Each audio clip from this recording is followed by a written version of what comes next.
గాడిద పెరిగినట్టు పెరిగాడు.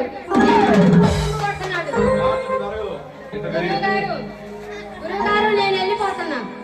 వచ్చినాడికి ఈ రకంగా తెచ్చావు నెంబర్ 2 నెంబర్ 3 ఎలా ఉన్నాడు? సచ్చినోడా నువ్వు కొట్టనంటేనే చెబుతా నేను. అమ్మాయి కొడితే రాజీ వెళ్ళిపోయిందే ఉందా రాజీ మళ్ళీ తెల్లారు నాకనే వస్తుందేమో. అమ్మాయి నెంబర్ 3 ఎలా ఉంటాడు? ఈ మధ్య వచ్చాడు అబ్బాయి. కొత్త కవిత్వం రచించాడు అబ్బాయి.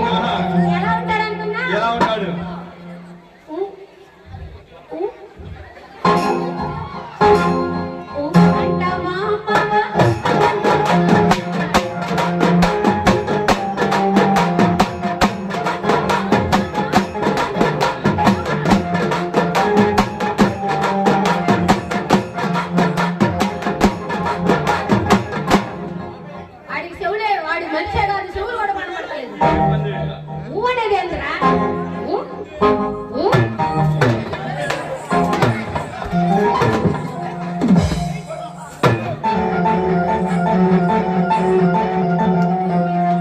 ఇవన్నీ ఊడింది